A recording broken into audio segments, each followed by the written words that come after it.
AGI is artificial general intelligence. And the big fear around that is that they believe with AGI, AI will self replicate and be able to program themselves. I'm Stephanie Keith. And I am Tara Manjekovic, and we are unapologetically outspoken.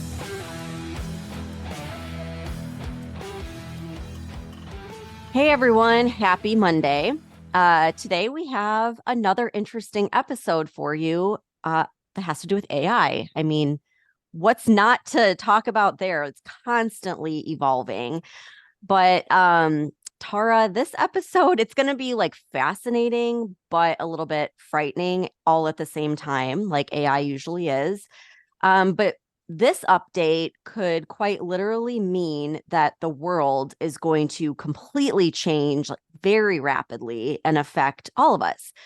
So I just want to start out with the main headline that came out. So on Friday, November 17th, OpenAI's board announced that they were removing Sam Altman from the company, who was the CEO of OpenAI. And OpenAI is like one of the biggest companies. We've talked about it before on this podcast. They have ChatGPT, which I'm sure everyone's heard of by now. But the post said, quote, deliberate review process by the board concluded that he was not consistently candid in his communications with them, hindering its ability to exercise its responsibilities, end quote. So less than 24 hours after the board of OpenAI removes Sam Altman, they start working out a deal to bring him back because hundreds of OpenAI employees threatened to quit and competitors were immediately trying to scoop them up, including Microsoft, which is like their main competitor. Microsoft CEO Satya Nadella posted on X that Altman and Greg Brockman, who was a former OpenAI president and board chair, alongside other colleagues, were going to be joining Microsoft to lead a new advanced artificial intelligence research team. So OpenAI realized, like, oh shit, this is not good. And they immediately cut a deal to bring him back. And what happened as soon as he got back? He got rid of all but one board member that voted him out. So everyone was a bit shocked by what unfolded over, like, this was like the course of 2 days. All of this happened and started prompting all sorts of speculation about what happened. Like, why did they all of a sudden want to get rid of him? And like, now he's back. And mainly, like, what did he do? Had he gone too far with AI and just leaving everyone a little bit uneasy? So I found a Telegraph article that was titled, OpenAI board warned Project Q Star could threaten humanity prior to Sam Altman's sacking. And so this article talked about this secret project at OpenAI that could possibly, it's just speculation, but it could be the reason that the board decided to get rid of him. And this project, known as Q Star, apparently is a project where it was teaching AI how to solve math problems. Now, when I first read this, I'm like, oh, no big deal. I mean, who cares, But the article went on to say that these AI algorithms have really struggled with math, and they've mainly just used language models. And we've seen how quickly AI has progressed just this past year working with language models. So with the math, even though at this point it can only do simple math, just like the language models, it's expected to learn rapidly. So what does that mean? Well, it means that AGI is here. AGI is artificial general intelligence. And the big fear around that is that they believe with AGI, AI will self-replicate and be able to program themselves. So AGI would mean that AI could understand, learn, and apply its intelligence to solve any problem, just kind of like human beings can. And AGI is something that a lot of people said was decades away until this past year when they started seeing the rapid progress of ChatGPT and then Google Bard. Then people were like, oh, wow, maybe it's much closer. Maybe it's only a few years away. Well, now there's all this talk that maybe it is already here. And that is why they wanted to remove Sam Altman. So, just looking at this logically, I feel like all of these AI companies, they're going to be secretive and they're going to push the boundaries because they all want to be the leader in AI, right? Like they're focused on their company being the first. The CEOs want to make a name for themselves. So I highly doubt that any of them are being as cautious as they should. And I don't know, like Tara, an AI that can self-replicate and program itself, that seems to be pretty fucking dangerous, don't you think? I would say it's more like terrifying because basically what this means is like AI has the potential to not only think like a human, but possibly outthink humans, surpass human intelligence, and end up like solving problems that humans can't solve, which basically means that AI is going to be smarter than humans. And I keep reading things like AGI and ASI, artificial superintelligence, like, oh, this is still the stuff of science fiction. And, like you were saying, people are saying it's years away, but I totally disagree. Like with the insane advances in AI and all this shit that's happening, like I'm really starting to doubt that that's in the future. And it's like we're always joking about, even though it's not really joking anymore. I feel like we're on the brink of living in a sci-fi horror film. And Altman made some comments that I thought were a little bizarre and concerning.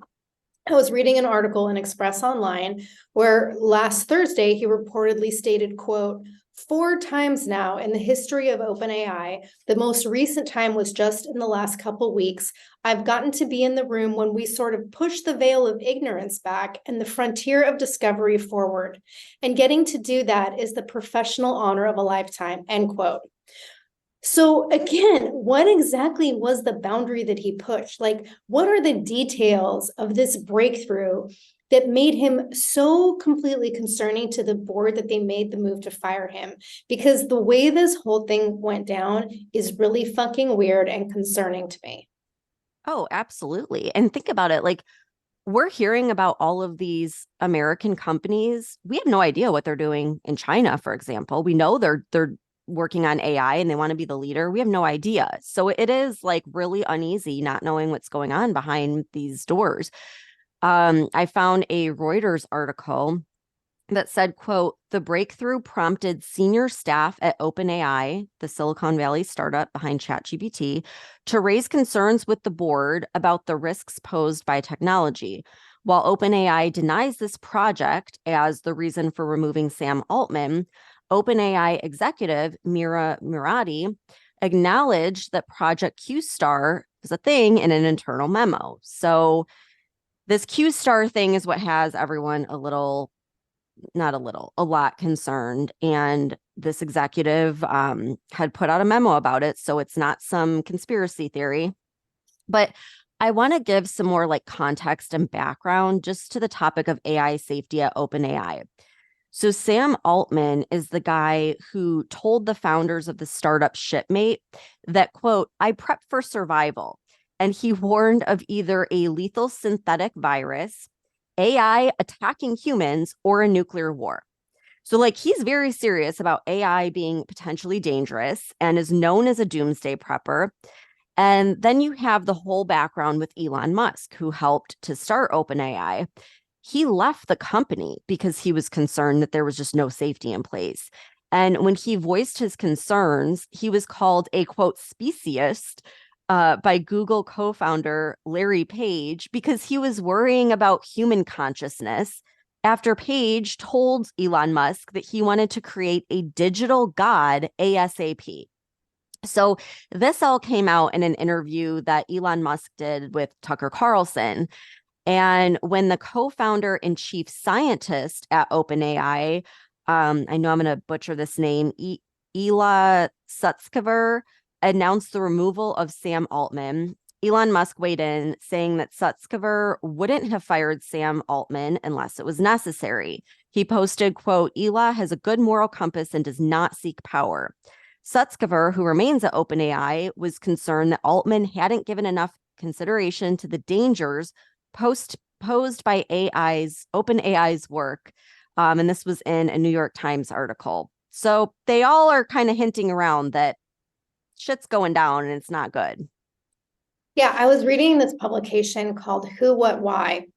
And like two of the staff were discussing this whole situation with like the firing and rehiring of Altman. And excuse me, I don't know what kind of inside information they had, if any, but they were talking about how like one group within the board felt that AI projects were moving too fast and that they needed to slow down because of the dangers to humanity. Whereas like Altman's point of view was more motivated from a profit and competition perspective, where he felt that they weren't moving fast enough and like projects need to be commercialized faster and have the advantage of being the first ones in the driver's seat with AI before China has the ability to control it.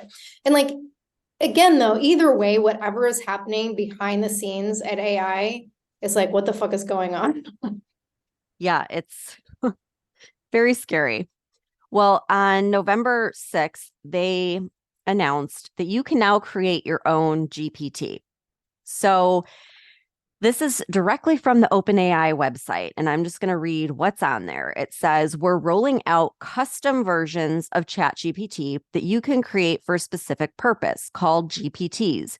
GPTs are a new way for anyone to create a tailored version of ChatGPT to be more helpful in their daily life at specific tasks at work or at home, and then share that creation with others. For example, GPTs can help you learn the rules to any board game, help teach your kids math, or design stickers. Anyone can easily build their own GPT, no coding required. You can make them for yourself, just for your company's internal use, or for everyone. Creating one is as easy as starting a conversation, giving it instructions and extra knowledge, and picking what it can do, like searching the web, making images, or analyzing data.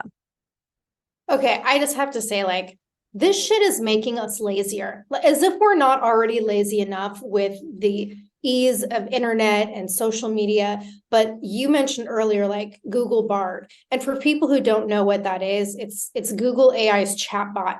And apparently now, instead of like watching videos on YouTube, Google Bard will watch them for you. And then you can just ask specific details.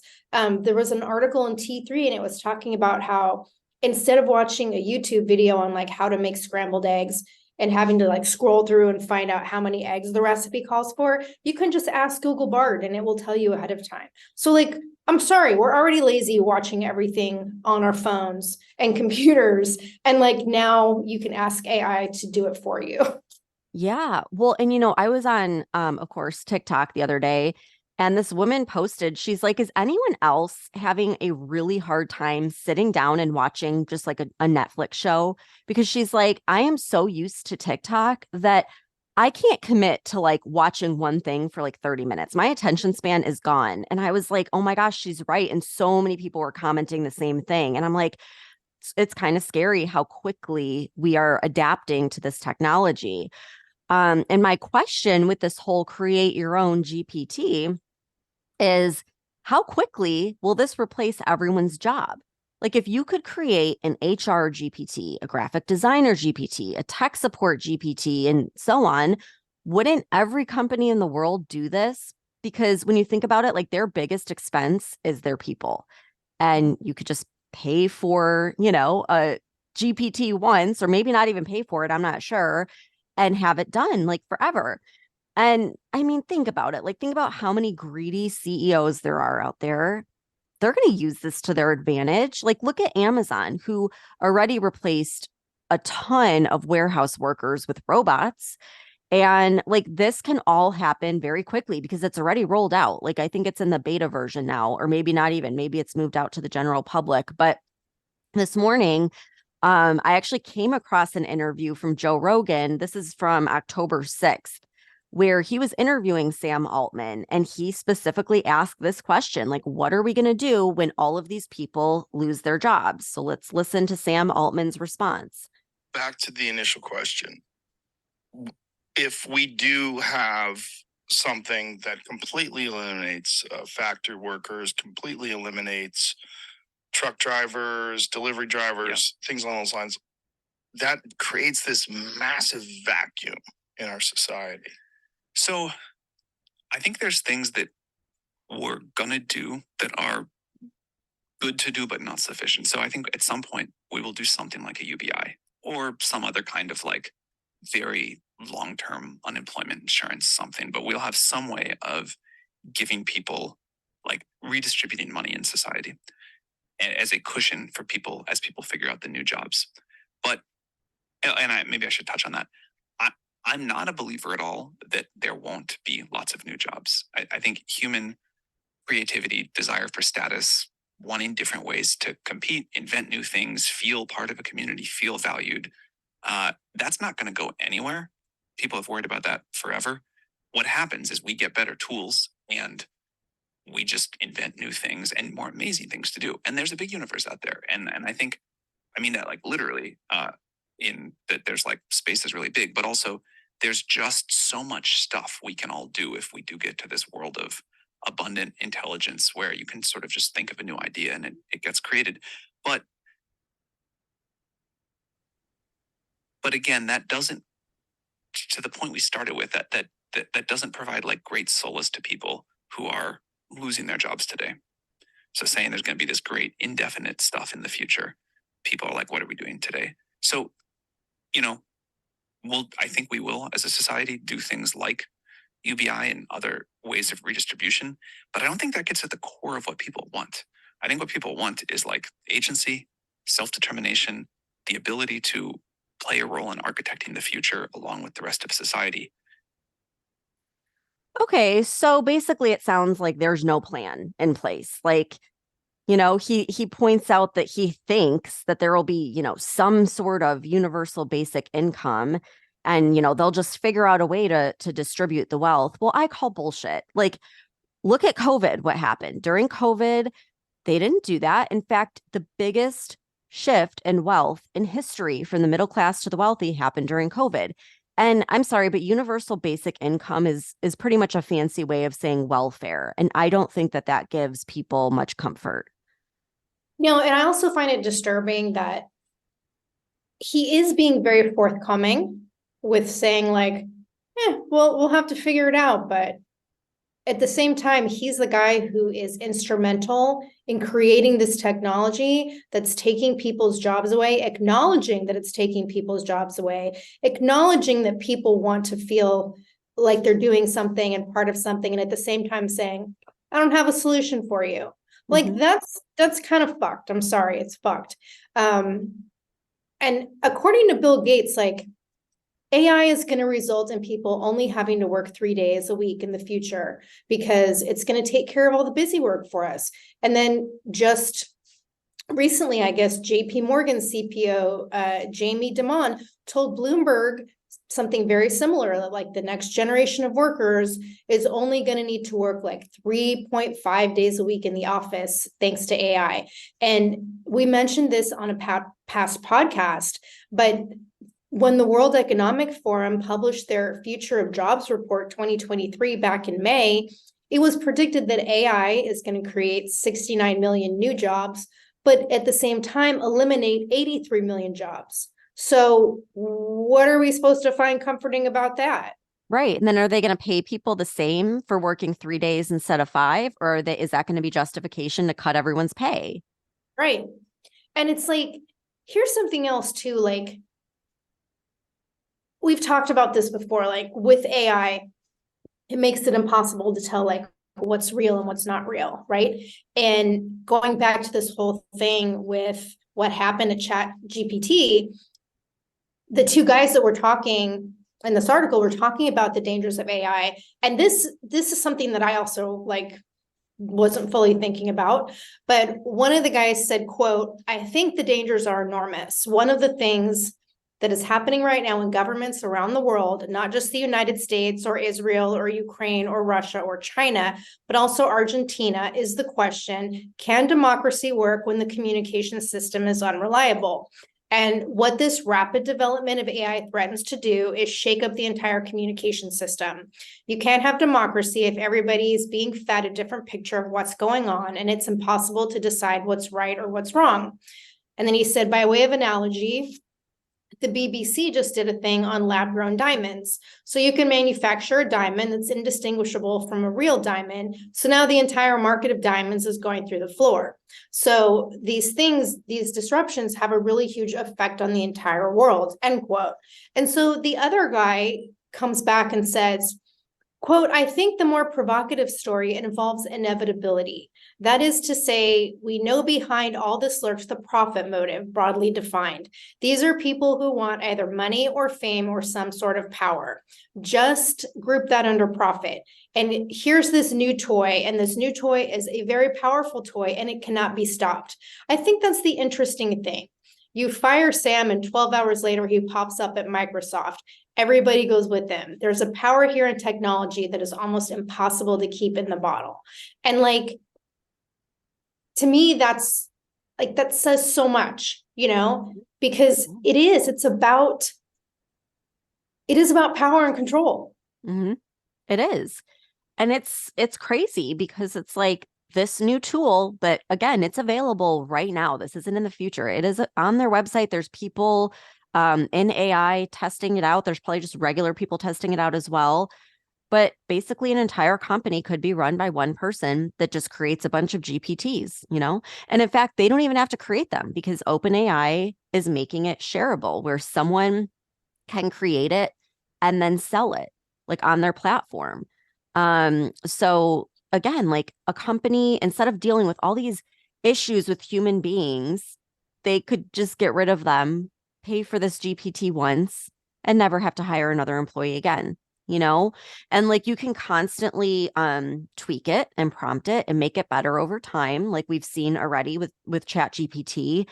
And AI learns and grows at an exponential rate. So like to think that they're not going to take advantage of this is just, I mean, they're obviously going to jump on this. And like I said in the beginning, it's going to completely transform the world and it's going to happen quickly. And I can't believe more people aren't talking about it, which just goes to show how like underprepared we are for this. I think with the economy the way that it is, like if everyone all of a sudden starts getting replaced with AI, imagine like what's going to happen, like what is going to happen. And you know, like you could look at it from the positive perspective of like, okay, well, let's say we all use it and create businesses with AI and all that kind of stuff, and that does seem really cool. But again, it's like that whole question of like, how much are we going to become dependent on this? Like, I think within one generation, we'll be completely dependent on it, just like our generation now, like we're totally dependent on electricity and the internet, and our society can't even like function without it. So again, like we're going to go through this massive shift where the whole world is going to change. And I just don't think that anyone fully understands how quickly or like what this all means. And while it's exciting in some ways, there are so many concerns, and it really doesn't seem like any of the people in charge of these AI systems have a good answer for those concerns. So Because it's all fun and games until the AI takes over humanity.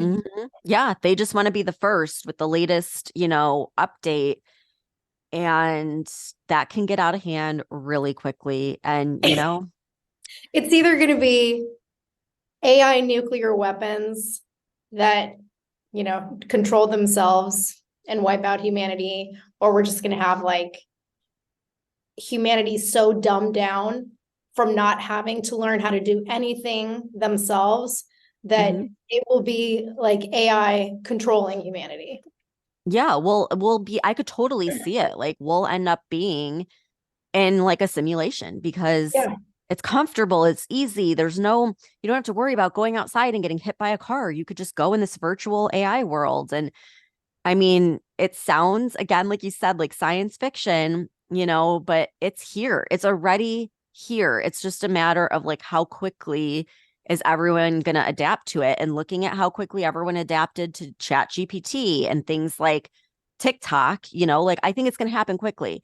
So we're going to really have to stay on top of this and see what unfolds because it is wild. So there's a little something interesting to start off your week. I hope everyone's job is safe that is listening out there right now.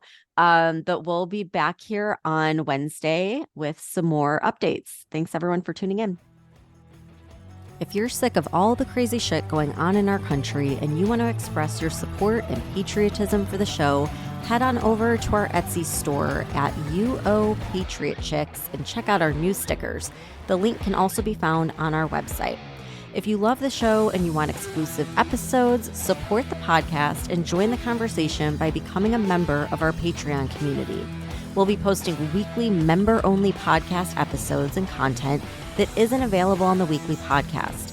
Every Patreon member will also get a free Unapologetically Outspoken sticker and updates about our new sticker release before they're made public. And be sure to follow us on TikTok at Unapologetically Outspoken. And if you haven't done so already, please rate and review the podcast. The more you support us, the more people we can reach. So help us spread the word.